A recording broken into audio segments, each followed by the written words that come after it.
जिस इलाके में ज़्यादा बारिश पड़ी है, फसल को नुकसान हुआ है, कई जगह तो कटी फसल जो खेत में थी वो भी ख़त्म हो गई है। मैंने निर्देशित किया है कि बहुत जल्द इसकी गिरदावरी कराएं और रिपोर्ट बनाकर एसडीआरएफ के माध्यम से जो पैसा मिल सकता है वो मिले, जो बीमा राशि है जो कंपनियां देती हैं वो मिले और इन लोगों को अधिक से अधिक आर्थिक मदद इस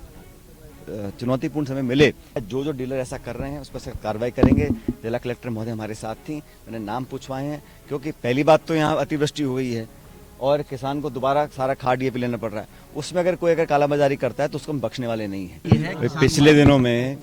प्रदेश में कई हिस्सों में कई जिलों में लगातार अतिवृष्टि हुई और लगातार बारिश से जो पानी से नुकसान हुआ है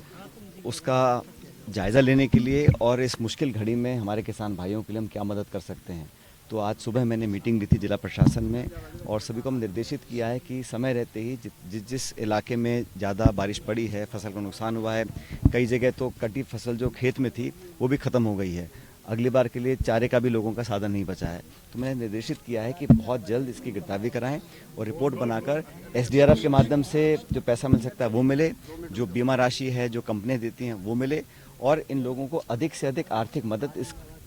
चुनौतीपूर्ण समय मिले, ये हमारी कोशिश रहेगी। क्योंकि ना सिर्फ टोंक जिले में लेकिन हाड़ौती के काफ़ी जिलों के अंदर बाकी जिलों में भी लगातार बारिश हो रही है और इससे जो बुआई का समय वो बढ़ रहा है और खाद और डीएपी की भी किल्लत है। तो मैंने कृषि मंत्रालय में बात की मॉर्निंग में, तो हम चाहते हैं कि जितना जल्दी यहाँ पर भरपाई हो सके वो भी हो और खाद की जो मात्रा है डीएपी की मात्रा उसमें बढ़ोतरी हम लोग कराएंगे ताकि किसानों को कुछ राहत मिले। ये मुश्किल घड़ी है, चुनौती समय है और लोगों की कई खेतों में तो जैसे बाबा बता रहे हैं लाखों रुपए का नुकसान इनका हुआ है,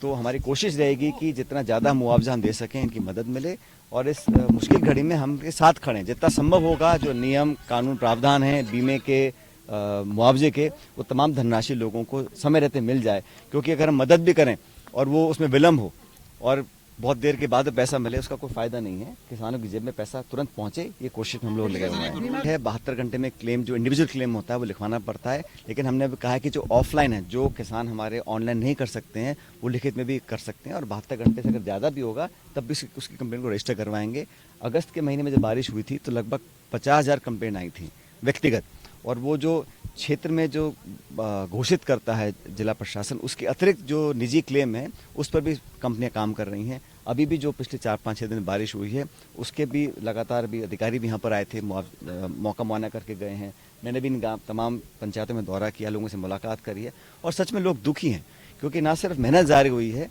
लेकिन उसकी गाड़ी कमाई का पैसा भी बह गया है और उसकी मदद के लिए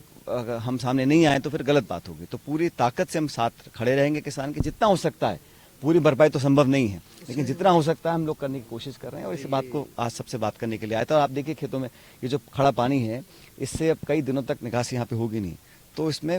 सबको नुकसान है, लेकिन इसमें हाँ लेकिन इसमें जितनी मदद हो सकती है हम करने के लिए यहाँ पर आए हैं। मैंने बोला है जो डीलर ऐसा कर रहे हैं उस पर सख्त कार्रवाई करेंगे। जिला कलेक्टर महोदय हमारे साथ थी, मैंने नाम पूछवाए हैं क्योंकि पहली बात तो यहाँ अतिवृष्टि हो गई है और किसान को दोबारा सारा खाद डीएपी लेना पड़ रहा है। उसमें अगर कालाबाजारी करता है तो उसको हम बख्शने वाले नहीं हैं, क्योंकि इस तरह की किसान की कमर वैसी टूटी पड़ी है। इस वक्त अगर ऐसी कंप्लेंट आ रही है उस पर सख्त कार्रवाई करवाएंगे। मैंने अभी निर्देशित किया पूरा जिला अधिकारियों को।